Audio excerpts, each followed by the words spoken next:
So you know those men folk. Her Mike will be coming. Alex is at basketball with Hayes. So he has basketball now on Thursdays. So don't mind me. I'm taking pictures of the charcuterie. Are we live? Good. We're live. Oh, hi everybody. Hello. I'm not on yet. Leaf page. Hi Barry. Hi. Hi.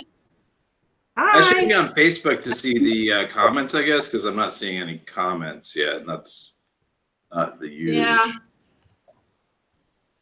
All right. They'll be on. Let's see. They're just tired.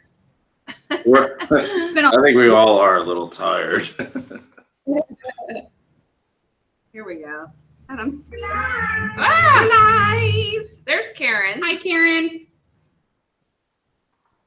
Oh, there we go. There's people. Hi, Joy. Setting up. All Steve right. There. Oh, the crew. The whole crew is there. Sweet. All right. Hey, look, and in the description, I figured out how to put all the wines that we're tasting. So we're not just posting random, like, blank videos. Actually, they upgraded their platform, so. All right, Christy. Woo woo. It's another technology win. So fancy, I tell ya. All right. Well, so super excited to see. I haven't even actually talked to you, Barry. I mean, but I guess Brandon gave you the lowdown on what we did. Christy sent out a little survey, and we let people choose what their favorites were from 2020, and we're just gonna revisit those and see, if we agree with them. Of the best of 2020. The best of 2020 continued. Part 3. Wait, not those. Well, there's some good choices for sure. What's 3? Oh, God. Bubbles to start. Yeah. All right. It's my Ohio Tucky. Hey, nowadays, every day is a celebration, so pop those bubbles. Sorry. Almost got taken out Probably there. shouldn't have done that right by your face. Yes, Steve, I see you. Yep, the YouTube's up for Oh, can they comment? the tasting. Oh yeah, because Mary doesn't have Facebook, right? No, I'm good. I'm watching Mary. I don't know if you can the make professional one. All right. Okay. Well, let me know if you need the link. well, so you're saying that they can comment now? I don't know. They're updating. The platform we're using is updating, and they've made a bunch of changes. So, I mean. Yeah, the Believe, the link that I'm on with you all, the Believe link, you can see the comments on the side. Yeah, but we're saying if they're on YouTube, so we're streaming both platforms right now. Oh, YouTube. So, okay. Yeah, we're streaming to YouTube too, because some people don't have Facebook. So, but we're not sure about the commenting. That was like a next phase. Phase 2. We're still probably in phase 1. Yeah. What is this? What? I don't know. It's delicious. All right. Well, let's let Barry tell us what it is. Yeah. So we're having a little prosecco from a very famous producer in the heart of a high quality region of prosecco. There's a lot of kind of cheaper proseccos that are made out through the area. The major area would be Veneto, but you're going north here, almost to Friuli, where it's very hilly, not really mountainous, but very hilly, very steep hills. This is always fun to say. You have to say it with an Italian accent, and I still butcher it. But if you say it with just a regular American accent, it doesn't sound right. And I'll do both just because it's hilarious. So the prosecco. I'm so excited. The prosecco Valdivia And if you said it as just a good old boy, it'd be Val de Badaya Dane.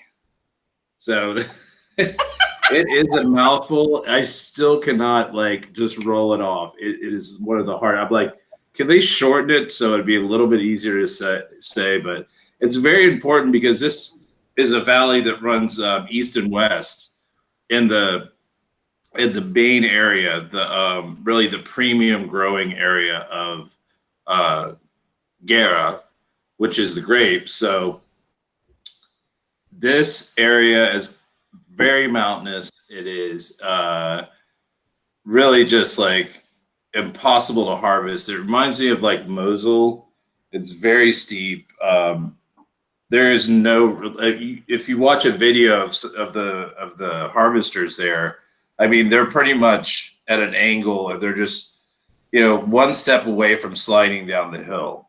Wow. But so these are all hand harvested grapes coming from the best area, the south facing hills. And they make it in the Prosecco style, where it's done in tank. And the reason they do it in tank rather than Champagne method, where Champagne method sees time on its lees, where it kind of rests on the dead yeast cells, which gives it a creamier, more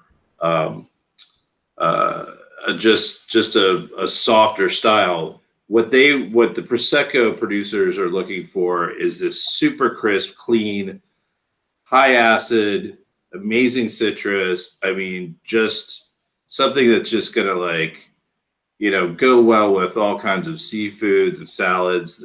Really good with linguine with clam sauce is amazing with it. Yeah. But any kind of cheeses, things like that. This is, summertime in a bottle. That is so delicious. Oh my gosh. The clams and linguine, so that's the one meal every time I go visit my grandfather, like I have to make for him. And this, I mean, honestly, normally I drink it with like just a regular white wine, but this would be fantastic. Oh my gosh, that's so You crazy. Yeah, you have all like the lemon, and then the lemon in the, in the sauce that you make. It just works so well together. Oh, wait a minute. We just opened Fresh parsley, done deal. Whoopsie. I just opened two of the same bottles. Two Sean Miner Pinot Noirs. One for her and one for me. That's going to be... It won't go to waste. Whoopsies. Okay, sorry. No problem.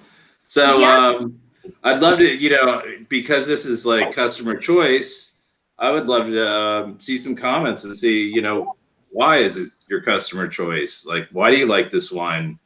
We all know why we like this wine, but we'd love to hear from all of you. So if anyone feels like, commenting on, just kind of giving us a quick comment about why you like it. It doesn't have to be technical or anything like that. You could just be like, this stuff is just good. We love it, I gotta say that I agree with the customers. I don't know. I mean, I was thinking that the Jantz was my favorite bubbly that we had in here, but that's different. But That's the rosé. It's the rosé. Yeah. This is so good. too. Yeah, nice and light and crisp. And the bubbles just keep on bubbling. Isn't that a thing, Barry? Yes. Well, I mean, that's just a sign of high quality is when you see very small bubbles that keep bubbling. It also means you have a clean glass too. So that's good. Because when the glasses aren't kind of rinsed out, not say they're dirty, but like when you wash a glass, you don't get all the soap out of it, and it'll ruin the froth of it. It won't. But yeah, a good quality small bubble is, it's a sign of high quality premium sparkling wines. So that's really interesting because I'm reading about all this cleaning stuff these days. For your wine glasses? Yeah. And I found something that was, specifically for beer, but it was saying how if you use this with your beer glasses, it would pour the perfect head on the beer. Oh. And I was Absolutely, yeah. Same thing. so clean. Yeah, I guess so. Yeah. So just to let you all know, at GG&R, it looks like we have a comment from somebody that's watching on YouTube, so you can see the YouTube comments as well. It's from Dean. So where? I don't see it. Oh, it's on the side of on the Believe TV one. Oh. Are you on Facebook or on the Believe? Yeah, we're on Facebook. Okay, you can see it on the Believe. Who's on YouTube? Jean. Jean. Cool. We can see you. Joy You're Hawk watching says us on bubbly, YouTube. light, easy drinking. Absolutely. I love. And then Karen says, I love this one for the clean, crisp quality. First time, I love it again. It is. Yeah, this is just such a beautifully clean, fresh wine that it's just got all that citrus, and it's just, you don't have to worry about it. It's just delicious, bubbly. And we're all dreaming about springtime, and this is springtime wine for sure. So make sure you stock up for spring and summer. Oh yeah. So are we Steve, doing pairings with this today? Yeah. Oh yeah. So am I still on here? Yeah. The pairing is the Mexicana goat cheese from Spain. So it's a soft goat cheese. It's right in the middle. It's in the center. If you got the charcuterie or the cheese plate, it is right in the center. Yeah, you can show it. Can I show you guys the charcuterie? Kate got honeycomb this week. Oh my goodness. So the honeycomb is right here. Look at that. Ooh! And it's on my goat cheese. I bet that's amazing. Yum. Oh yeah. All right. So what are you thinking?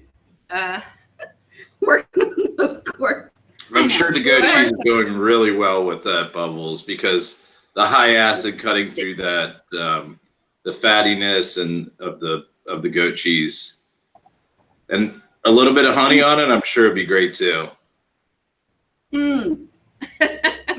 It's so That's good. finger looking good. It's so good. Hey, funny. I was looking at I love it today. I love it. Finger looking. Yum. We got a cool comment here from Cindy. I love how Christy is enjoying the bubbles while Kate is just working away on those corks. I'm just randomly opening bottles of wine and hoping that, maybe they might be ones that we're tasting tonight, possibly. You gotta have your priorities. Yeah. Kate's a sommelier tonight for everyone, so It's she's opening all the bottles. Oh my gosh. Where's your white towel so you can present it to us? No.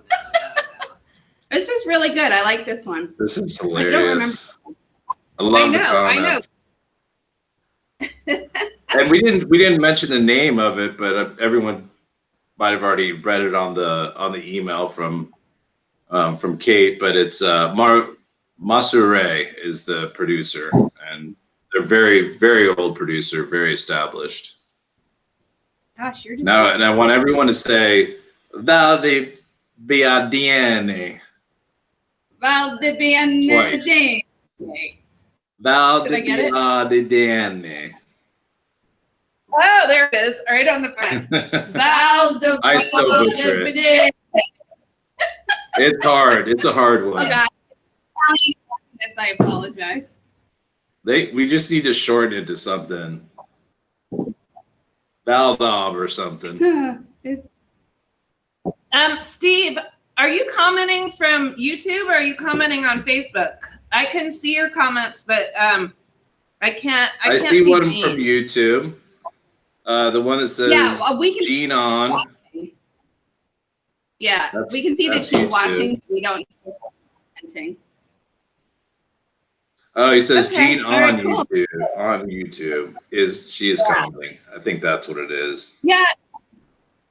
Joy, we did have this bubbly before because it was a customer favorite. But Joy, I don't remember it either. Christy doesn't remember. This was supposedly from your famous host, from Marcello. Oh, I think Marcello did Mark. this one. Oh, if he said I liked it, then I liked it. I think maybe it might have been in October when I was traveling, possibly. Oh. But the host was Marcello, Oh, we got our Italian guy. Yeah. Yeah. Yeah. And he was bragging, Yeah, saying that that he the best one out of anyone. So he was trying to start some trouble. Even though he works for our company and he's my colleague, but of course, you know. Oh my gosh, I love that. Well, nothing wrong with healthy competition. Yeah, right. That's right. That's right. No, he's great. He really is, and he's a plethora of knowledge when it comes to Italy. I mean, he is obviously Italian from Italy, but he's great, and he's great to work with. We'll have to get him back on again soon. Well, I love how our two secretaries, Jen and Karen, both let us know we had it on November 12th. That's when we had it. So we believe you. I was here for that. Oh. I don't remember. Oh, Steve and Jean had this for New Year's Eve. Oh, on top of the bottles. On top of the half bottles, the other half bottles. That was a fun pairing. That was super fun. Are we ready for the rosé? Let's go. I'm ready. I've been waiting. Oh, did you not have the bubbly? I didn't do the bubbly. I can't drink everything today. My wife's at work, so of course, you know, I can't drink 6 bottles of wine by myself. I mean, you could, but that would. I mean, 3.5, you know, maybe, but. And this is one of my favorite rosés. It has been for a very long. I sold this in Orlando area. It was always one of my go-to. We would wait until it come into stock and spring, and we would sell it out. They make a little bit more now, but we used to sell out about October. Now, of course, this year was a little bit, you know, last year was a little bit more difficult. So we're just at the end of the 19. Then we have the 20 arriving within the next week or two, which will be great. And we'll have the fresh juice. But this wine is always just so pretty. It's light. It's got a little orange kind of tint to it. It is true Provence rosé, and it's from a very famous family, the Lafage family. Oh, she commented. And it's Lafage Miraflore Rosé, named after, in their estate, there's this old building that was the Miraflore. So it's named after that. Oh. And the vines are, you know, anywhere from 40 to 60, and I think they do still have some 80-year-old vines on the property as well. Oh, super fun. Jean I see your comment, love the rosé. So yes, it all works now. You can be on Facebook or YouTube and comment to us. That's awesome. So you have to monitor that, because I certainly can't see that. Yeah. Got it. I'm on it. So Mary, let me tell you, I love the 2018 of the Lafage. I mean, the 2019 is amazing, but I loved the 2018.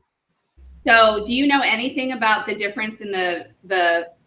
Well, I mean, with wine, you're always going to get vintage, you know, differences due to the weather and what is happening. But that they try to make the wine, you know, for the vintage. They try to bring the best wine out of every vintage, depending on what it gives you.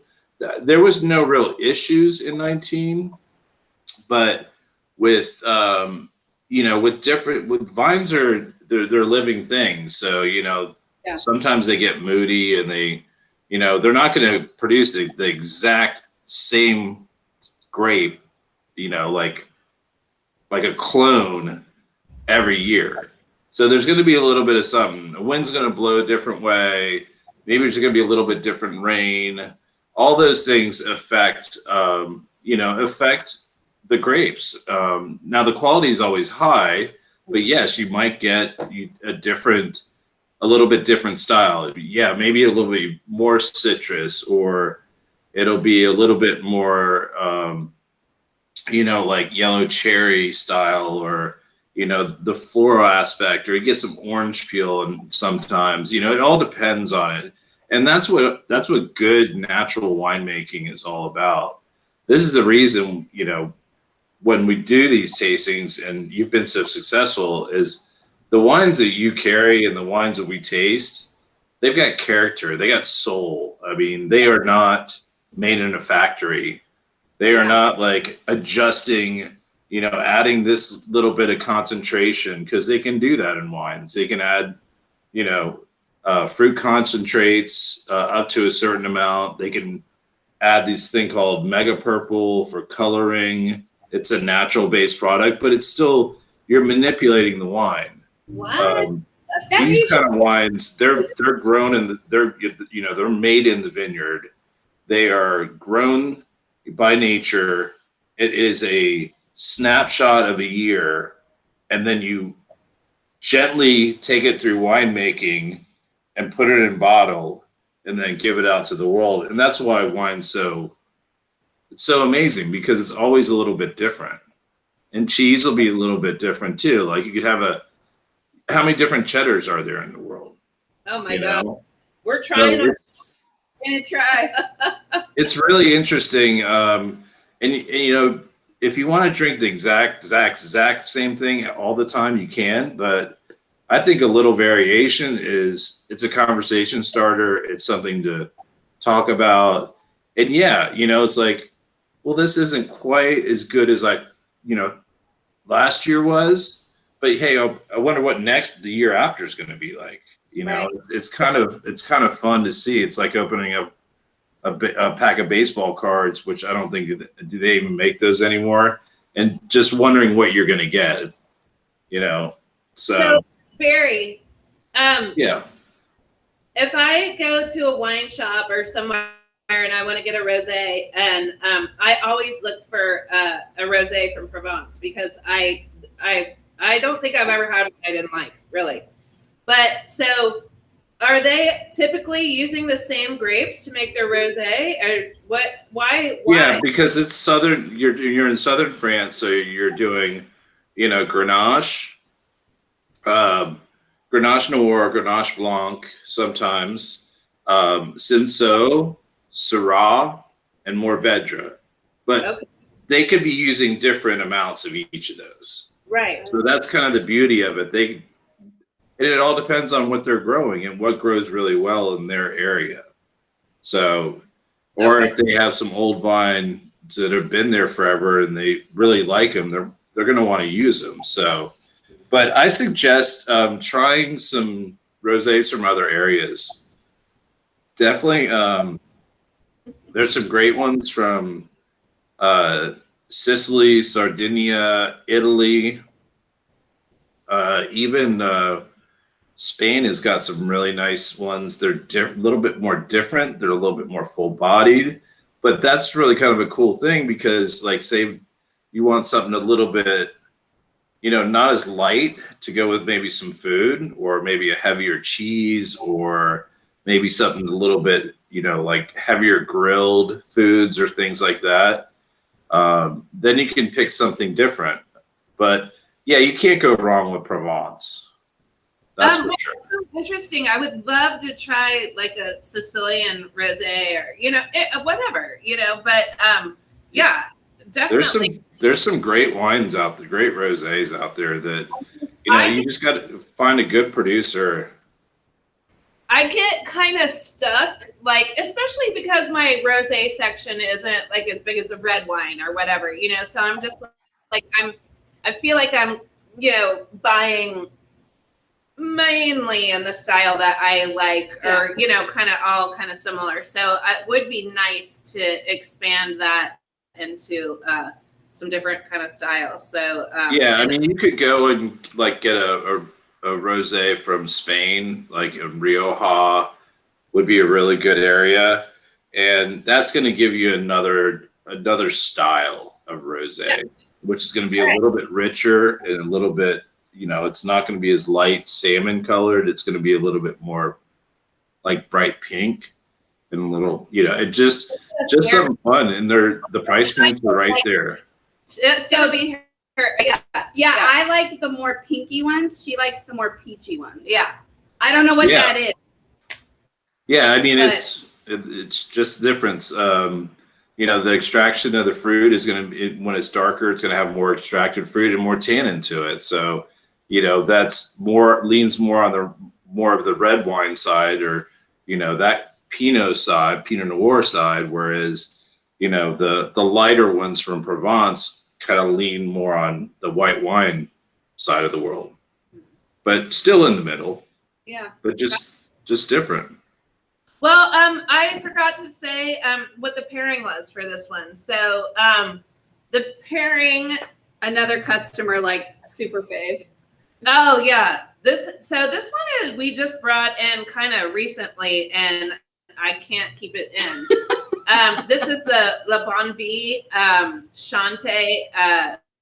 It's a garlic, like almost goat. spreadable. Is it goat? I think so. Oh gosh, I don't have my info here, but it's a spread. Yeah, so I talked to my cheese guy, and he was telling me this is what Boursin like wanted to be, but that's kind of like the pedestrian version of what the Chante is. So this has been a crowd pleaser. So, well, I don't know if you guys remember, but I said the last time I was having company over, and I was going to make like the crostinis with this and the roast beef and the roasted red pepper, and I made it. Gone. Wow. Like even the kids were like eating it. Like it was so good. Yes. So that is definitely a fave. That cheese. It's super good. Do you like the pairing? I love the pairing. I love it. I feel like I might have paired it with a rosé before. I think it goes really well with rosé. I love it. I love this. All right, are we on to? Let's do it. We're on to the Raats. I don't know. So one more quick thing.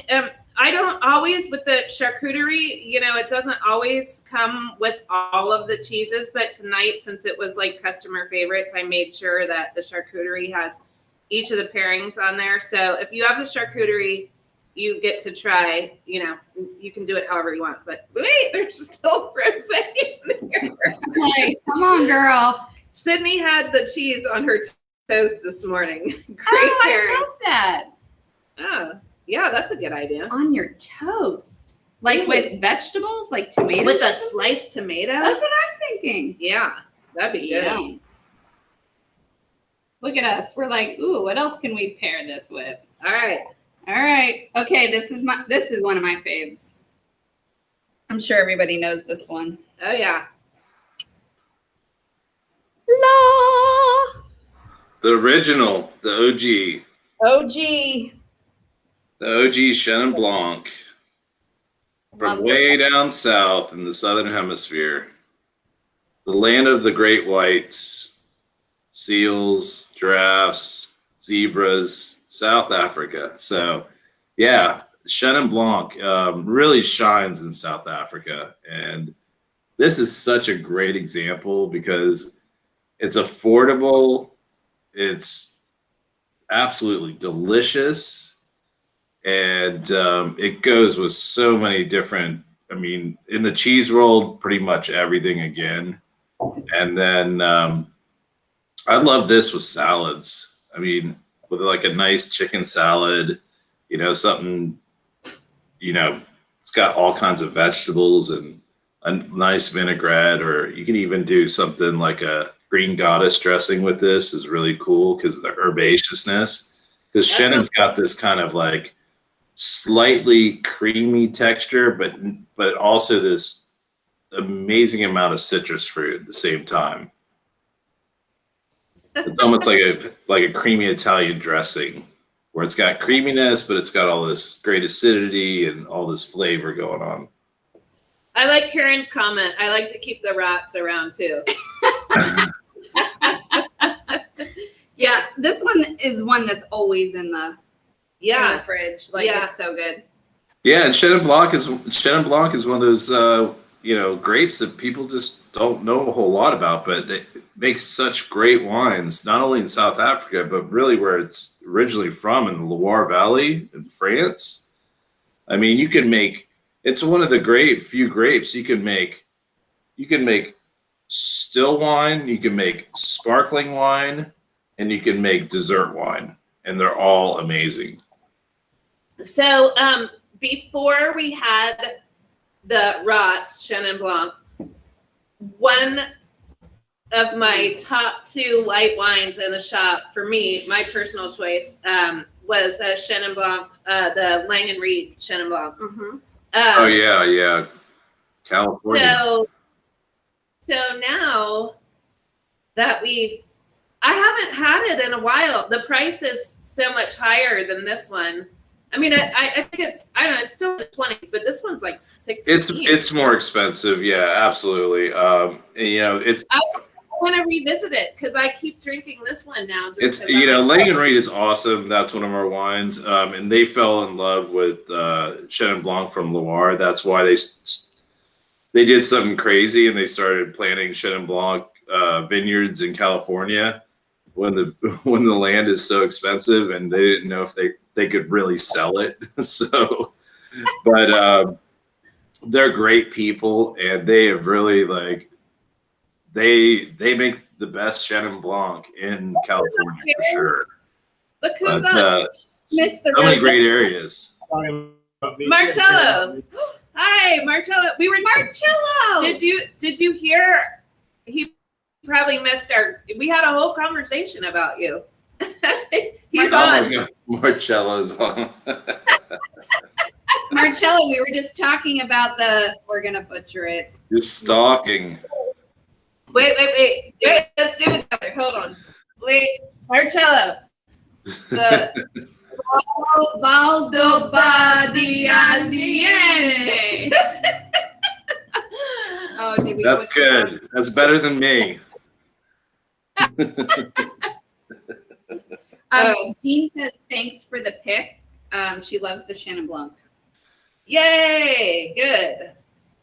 He goes, seriously? Yes. Wait till you see we want to hear about it. Wait, too bad we can't hear you, Marcello, because we would like to hear your pronunciation. But we want to hear you say it. We just call it Valdo. Can you spell that out phonetically for us? Yeah.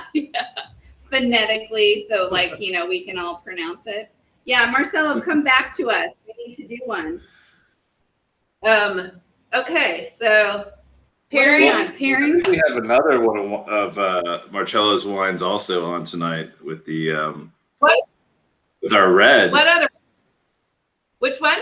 With Pico Maccario. And I don't say it as good as the Italians do. Okay. The Barbera. Oh. Yeah, that's the final wine. Well, all right, Marcello, you should be so thrilled. 2 of your wines were picked for customer favorites. Yeah. Of 2020. Yeah, that's awesome. And they picked you as their favorite presenter too. So. Oh no! Don't get us in trouble. No. Okay, Marcello's going to come back and do another one real soon. Good. He'd love to. He loves doing it. He can't get enough of it. All right. We're sign him up. Yeah, the pairing is the Vermont Creamery Cremant. Rebecca, are you on? I should have sent you some. I know Rebecca didn't get the cheese. She's taking a break from cheese, but this is her favorite for sure. She's always telling me about it. I got quite a few takers on that one. So anyway, what do you think about that pairing? That's amazing. That pairing is spot on. The Cremant is just enough goat to be awesome. What is Marcello saying? Marcello. Marcello. Listen, I'm not good at pronunciation. He's calling you out, Barry. I know. Oh, It's there's all good. Rebecca. It's all good. It's awesome. Well, we will have you back soon. Oh, good, Jen. I'm glad it's one of your favorites too. I know several people picked that as their favorites, and a couple people who picked it as their favorites. I wasn't sure if they were here or what. Hi, Ann. You see me? She didn't believe I was a famous YouTube star.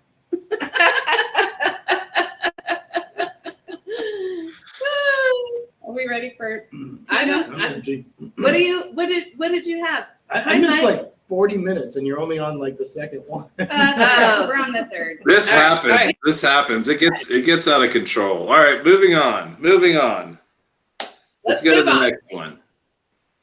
Okay. Sean Miner. Ready? We're going to Reds. All right. Is everybody else ready? I think Ready. everyone else is. And we have a Yeah. new psalm. Good. We have Thanks, Mike. to pour our wine for it. God, I was totally. All right, so we're going to Sean Miner, Sonoma Coast, Pinot Noir, one of my favorite areas for Pinot Noir, of course. And Sean Miner, just a great, solid producer, making wines with. When we talked about heart and soul, definitely heart and soul here. But wines you can drink every day. And usually Sonoma Coast isn't a wine that's affordable enough to drink every day. But luckily, Sean Miner has some really amazing friends in the business and vineyard sites that he's able to buy and purchase fruit from and make really solid Sonoma Coast Pinot Noir. And really one of my favorite red wines right now, I drink mostly whites and bubbles at this point and tequila. But Sonoma Coast is, Pinot Noir and Sonoma Coast is one of my favorite. You always get that like beautiful cherry. You get that cola, but you also get a little bit of kind of not really earthiness, but just definitely like a savory kind of note to it. Kind of makes you feel like you're just in these old growth, sequoia forests overlooking the Pacific Ocean. Uh-oh. Are we still on? Yeah, as far as it, I see you.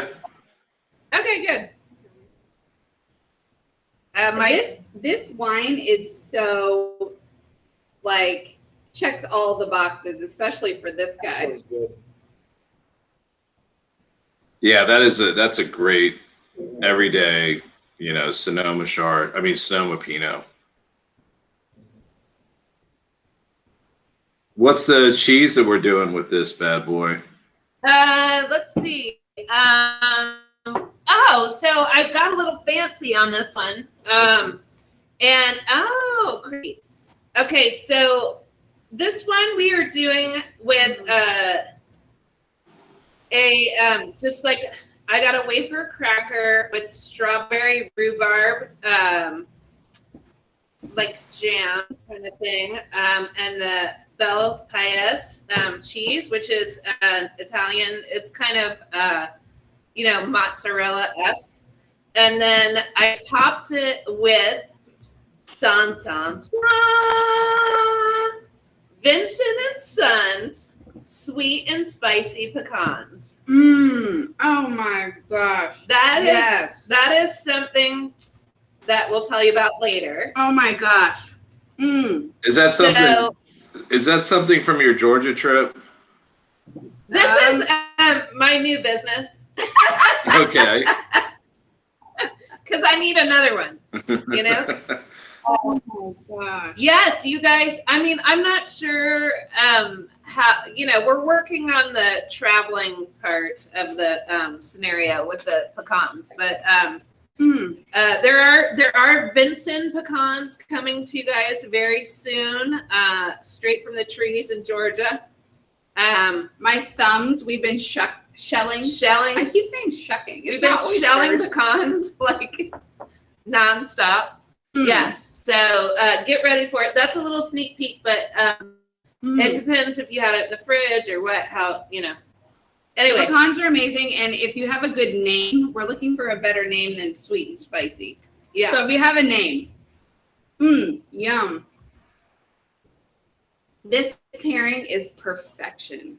Like, okay. This is so good. So, I love this cheese. So I was doing the pairings last night and I was like, I'm going to roast some pecans. It was like 11 o'clock at night. And I'm like, we're doing Vincent and Son pecans tomorrow. I mean, it was ridiculous. But anyway, we got the new strawberry rhubarb from our cheese guy. And I just thought that was kind of a cool, fun thing. We just stepped it up for the cheese pairing and the charcuterie people. It's super yummy. Yeah. Super yummy. Love it. Yay. Steve and Jean. Does it go really well with the wine? Yeah, that Gouda is really mild, you know? Like, you don't want to... Gouda? That's not Gouda. The cheese? What's the cheese again?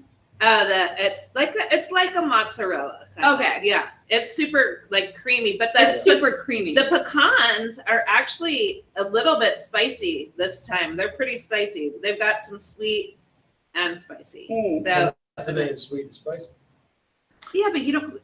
Yes. So it probably works well with Pinot Noir since Pinot Noir doesn't have high tannins, which tannins always counteract or enhance spiciness usually. Right. That's what I'm hoping for. Yeah, that strawberry rhubarb, that was from... What is that from? That's from Ratcliffe. My cheese guy. Yeah. That's yummy. Yeah. Jen says fancy cheese presentation. I normally, if I put like a jam or something like that, I put it in like a little container. But this time I just tried it, just putting it on the cheese. So I'm glad it made it okay to you, because I was like, I don't know how this is gonna look by the time everyone gets it. So glad you liked it. Good to know. Yummy, yummy. So Jen likes the Vincent pecans. Of course. We'll order more pecans. Oh, yeah. Joy, there's all kinds of pecans coming your way. Don't worry. With your wine, you can get your pecans. With your charcuterie, you can get your pecans, right? Yum. Oh, Jen says, Mike, I think this is Mike saying, you can't drink your wine without Vincent wine pecans. I mean, you know, it'd be boring with just one business. So, you know, we're going to add another one. Let's do two. You're getting orders for like 50 pounds already. So get your shuckingness ready. Yeah, don't worry. I'll sacrifice my thumbs for you people. So, Barry, by the way, not only is this like customers who are on here tonight favorite, but I think all around, like, this is like one of the top wines, I think, in the shop. Yeah, for sure. I mean, that's great to hear. We were really excited when we picked Sean Miner up. It was, and if that's what you're talking about, just are you saying Sean Miner or all the wines that we're tasting? Well, I'm talking about Sean Miner right now. Yeah, it's. I mean, for the price point and for the quality, it's really hard to beat. I mean, most Sonoma Coast, Pinots are going to run you over. I mean, they're going to run you in the $30, $40 range a lot of times. I mean, we have some that would retail for probably $60, $70 easily. So get this quality for that price point that you offer. Amazing. $22. Nuts. That's nuts. That's nuts. Like pecans. Nuts. That's nuts. All right, we love that one. All right. Are we going to move on to wine and soul? Speaking of soul. Yeah. Let's do it. Yeah. So I'm pleasantly surprised at some of the picks tonight, and this is another one that I just was like, wow, this is cool because you all are like the cutting edge of like what's happening in the wine world. I mean, you're really helping your customers find really cool stuff that they a lot of times wouldn't find without tastings like this, or for you to have them on the shelves because unfortunately not everyone can know about every wine, and there's no one that knows about every wine, but at least if you're a wine professional or you're in the business like you are, you get to taste a lot of good wines and be able to decipher what's good or bad. The normal customers, they're out there in the dark. They have to like navigate this huge amount of selections, and it's really hard because you don't know what you buy. I mean, you're investing in a bottle and it may not be good, and then you're like, oh, what do I get next? So when you do find bottles that you really like, you gravitate towards those. Those are kind of your go-to. You can trust them. It's like a lot of things that we purchase. So it's really interesting, and it's really it makes me feel good because as a wine professional, we're always looking to enlighten the customer into new areas and new wines. That's kind of like how a lot of the newer areas like Argentina and Chile and South Africa and Australia, it took a little while, but once people started tasting them, it was great. Well, we're tasting now. We're going to be tasting Wine and Soul from Douro, which is Portuguese, and everyone thinks about Portuguese, they think port, they think sweet, have, high alcoholic wine, fortified, you have a little sip of it at the end of dinner. That's about all that, you do with it. Well, they make, they have great vineyards. They have great land, just like in Spain, because they're neighbors, So they always use those vines for port. Well, in the last 20, 30 years, they've realized that they can make other, wines, like real wines, still red wines, just like Spain's making from these same vines that they're making port out of. Because port was very famous for, I would say,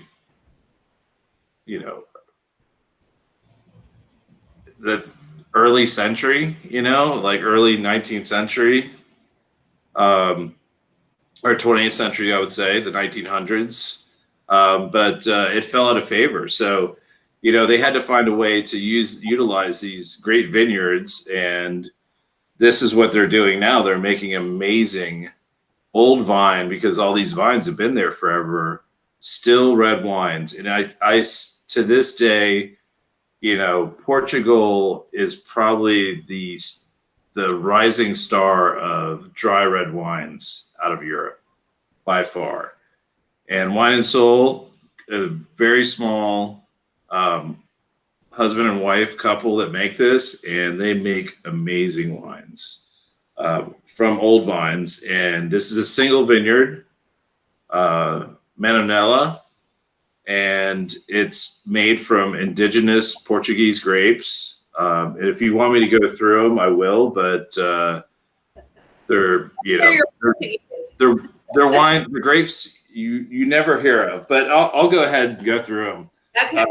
The main ones are Touriga Nacional, Touriga Franca, and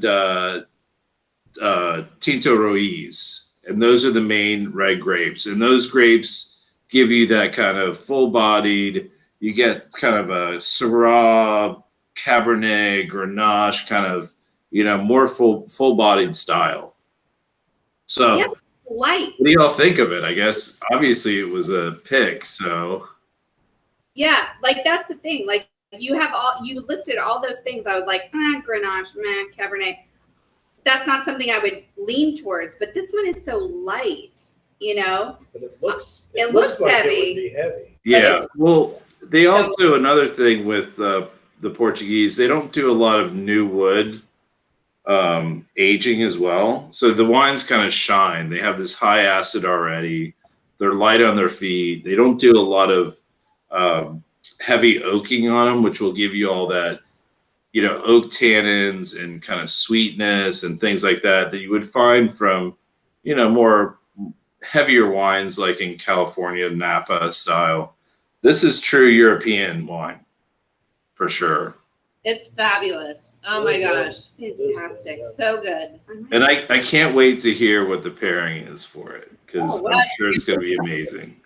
The pairing is the Barber's 1833 vintage cheddar. It is, hold on. No, I think it's that one. I tried to do them in order. So we were here. Yeah. So guys, if you have the charcuterie, No. just, I don't know about your plate. It's probably working counterclockwise like theirs is. No, that's clockwise. Clockwise. That's clockwise. Whoopsies. I tried to keep them like around the plate in order. That's good. So that is, Yeah, that's good. yeah. That's a good cheddar. So yeah, I like what Steve said. Love the Manoella was the pick for the faves. Great. So there we go. It's so different. Like it's so different than what, I don't know. Once we usually get into like, wines, 4 and 5, I'm usually like, okay. But this one is Fabulous. I good. might like this better than the Sean Minor. I do. I mean, it's. I like it's very perfumed, which I like about it. And that's that old vine, dry farmed, terraced vineyards that gives you that kind of high perfumey kind of just like lift in the nose, and definitely the minerality and like that kind of clean freshness that goes with that. So Karen says it's great with the cheddar and the meat. So if you have the charcuterie, I guess she's pairing it with like a there's sopressata and calabrese. I don't know. There's different meats on there, but oh yeah, it's ultimate with charcuterie for sure. So when you talk about old vines, what kind of difference are we talking between old vines? 50 years? Is it 50 years? Vines? Well, I mean, everyone has a different kind of term for old vines. California would be like 20 years old. When you're in Europe, it's usually maybe 40, but really 50 and older. That would be old vines. And what old vines do is they just produce less, but they produce more concentrated. Also, their root systems have gone way further down to search for water, especially when they're dry farmed like that. And they get into different soil types. So these vines aren't in just one soil type. They're in just stratic different soil types. So that, of course, is going to affect, when they pull up all that, when the minerals are coming, they're using in the plant and then the water and all that, it's going to affect the fruit as well.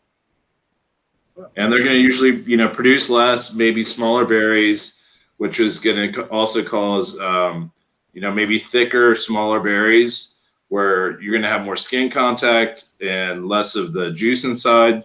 Whereas the skin and really the seeds and the skin is where you're getting all your flavors. This is where you're getting, almost everything, and the juice is just, it's not as, it's important, of course, but it's kind of the water.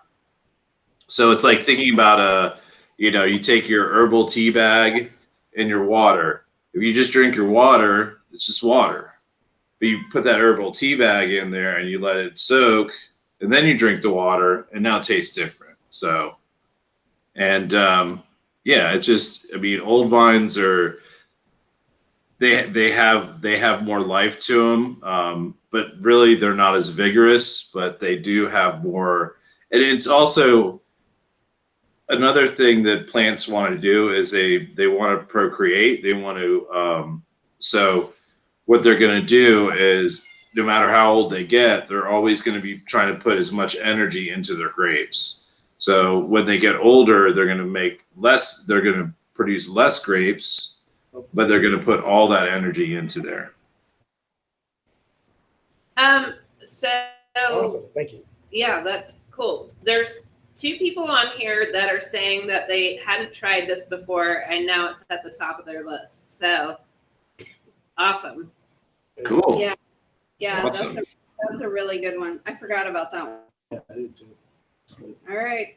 The Barbera. Pico Maccario. Oh, This is a Marcello on? He's probably gone by now. He's probably like, all right, peace out, people. He's like so sick of us butchering the Italian words. So I'm going to get an email from him tomorrow. I'm officially out of the Italian Ambassador Club. Can you show that? Okay. Yes, the The Pico Barbera. Maccario Roveri. Tre Roveri means 3 oaks. So this is the 3 oaks in this vineyard. And we'll talk about old vines again. This is most of these vines are up in the 50 plus. I think there might even be a higher average than that, but don't quote me on that one. So yeah, Barbera d'Asti, 2 main regions in Piedmont where you're growing Barbera, which is the grape. And I love Italians because it's a really hard country to learn all the grapes and the wines and all that.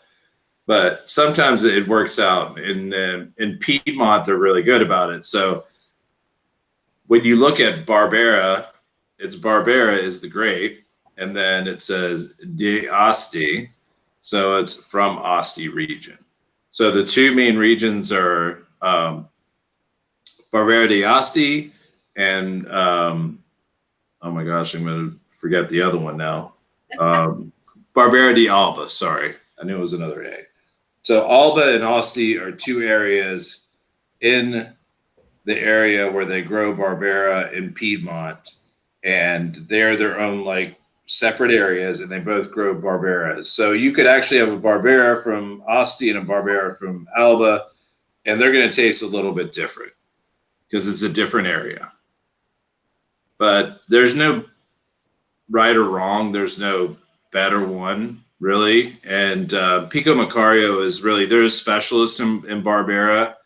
That's a lot of times in Piedmont, the producers will make, depending on where they're at, they'll be making either, their top wines will be Barolo out of Nebbiolo grape.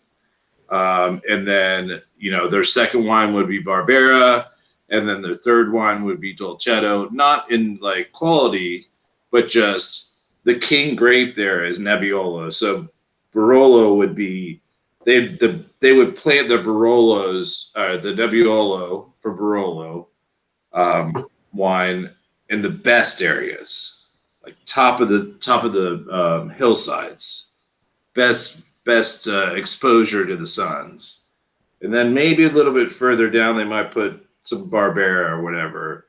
Or if they have a spot over here that doesn't get the sun that they exactly like for their Nebbiolo, they might plant Dolcetto, which is the other grape that they grow in there. But with Pico Maccario, they really focus. That's all they make is Barbera and Dolcetto. So Barbera is really their king grape. And I love Barbera because to me, it's like even though Italians make amazing Pinot Noirs or Pinot Nero, I love Barbera. Barbera is just this kind of, it's got this light tart cherry going on. It's got some underbrush. It's got a little bit of truffle kind of. It's just earthy, savory. It's just delicious with all kinds of Italian foods. Steak, filet mignon is awesome with this. Go ahead, Kate. Okay, I'm like, so I didn't drink Barbera for many years because I didn't like it. Anytime I had a Barbera, it was very floral. It was like roses on the, like I felt like I was drinking like perfume or something, you know, like it was too floral for me. I don't get any of that with this at all. Like I love this wine. I think it's fabulous. So anyway, but I was turned off and it's probably been 10 years. And then now I'm drinking this and I love it, but I don't know is that from a different region or was that just no? That was probably if it was like 10 years ago, you probably were having something that was not the highest quality, and then also kind of like I want to say developed for America with a little bit more fruit and things like that. And Italians, yeah. I mean, they haven't done it in a long time, but they did some, some tweaking and stuff like that to sell their wines. But, a lot of that has fallen out of favor, and you don't see it much as you used to. Now. So these are wines that are like, these are truly like, they're made to the highest quality without hardly any intervention. They don't use any new wood on this either. They're all in big casks. And Barbera should taste like this. It should taste like the forest with like wild cherries and, just this kind of like a forest. Like keep this bottle open, like before you drink it. Like, I really feel like when when we first sipped it, I was like, okay. And then I was like swirling it and it just gets better with every sip, So is this one that you should open? That's because it's number 6. Is this one you should open and like earlier? Let it breathe. Let it breathe. You can.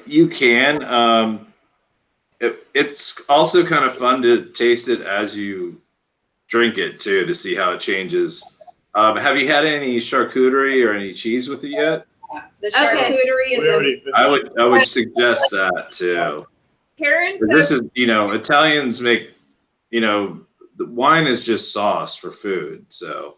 That's right. Yeah. So Karen says this pairing is wildly excellent. I love that. Okay, so the pairing is like just a wafer cracker with fig jam and karst, which is like cheddar.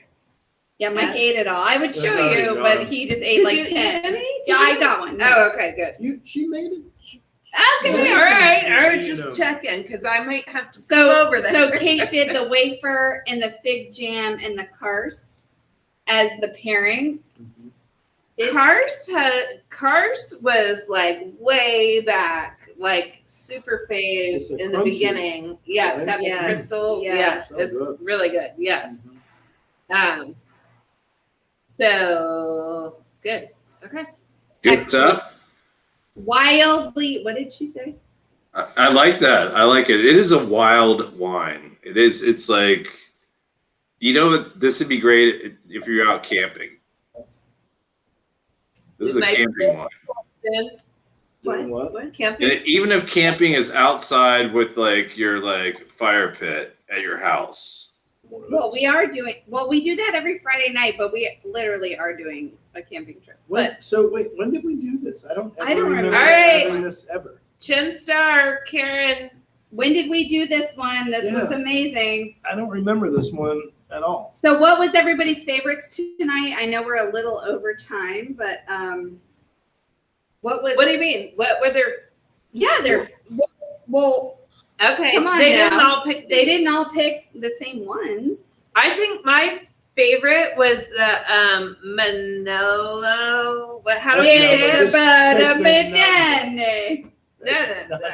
No. That? The sparkling? No. This is the add-on bubble. Oh, the wine and soul. Yes. Yeah. Wine and soul. Manoella. That was my number 1.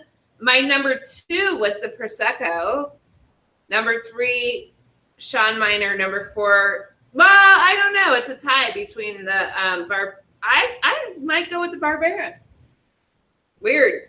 I don't know. I love them all. That's wrong. Listen, I'm skipping the white. I love the Chenin Blanc. Listen, you can't compare like your favorite white with your favorite red, but like this white is amazing. Like, right? So I would definitely pick that for my favorite white. But my favorite red, I will definitely say, is the Wine and soul. Yeah, wine and soul. Like number 4. Yeah, That's yeah. really cool. I love it. Okay, Joy says bubbly, Chenin Blanc, and Sean Minor. Okay. Wine was Italy night. Oh. Which one's the Chenin Blanc? The tall one? Oh, so That's the Steve and No, Jean and Mary, all of the whole, there's 6 of What's them. the rosé? Wine and I missed the soul. rosé. Number 1. Wine and soul is number 1. Sean Minor number 2. Raats. Yeah, Raats. Yeah. Raats. Okay. Rats. You love the rats. These are all number 1 picks for Karen. I think so too, Karen. It's like hard to put them in order. Like these are fabulous. Well, I think they're number 1 for each category, you know, because each of them have something different Totally. to offer. Totally. I totally agree. Really great. Why do we have to choose? Can't we just have them all? Do you want to show the one? Do you want to talk about Vincent and Sons? What do you want to Oh. You can. Yeah. Christy wants to talk. It's your business. No, it's your business. Oh. Well, I don't want to. What's next week? I mean, next week JD is coming back to us. JD will be here next week. Yeah. We like We're gonna do a single varietal for reds. We're doing cabs, one from Italy, I think one's from California and one's from Washington or something. And then we're doing a Pinot Grigio and a blended white from France. I can't remember the blend, but it was really good. So anyway, JD will be popping in. So so that's what's next week. Christy wants to show what we can't show that yet. No, we can't show you the logo. Oh, just kidding. Haha. Just kidding. Well, we have ponds coming. Kate's gonna roll them out here, like probably within the next week, or a couple weeks, I guess, within the month. And it's gonna be like super. Depends fun. how fast you can shuck them. Shell. We're not shucking. We're shelling. Whatever. Barry, thank you so much for. Yes, Barry, thank you. I'm so happy. Always a pleasure. Thank you for having me. Yeah. You're amazing. Like, we really love having you. Like, your knowledge, I'm not even kidding you, like, is so fun. I really appreciate it. I love doing it, and I always feel like I'm always just babbling along and not making sense, but thank you for making me feel good about that. I think, you know, between you and Marcello, Marcello is the king, man. I'm not even going there. But And I want to bring him back. So let's do it. He loves to do it. Oh, everyone's saying thank you, Barry. Oh yeah, you're getting lots. Thank you, everyone. Thanks for joining. I appreciate it. It's good to be back. It's good to be seeing everyone. I hope everyone's healthy and happy, and let's just keep moving forward. This is a great distraction from everything else in the world. Definitely. Thank you. Oh, we love it. Bye, guys. Alrighty.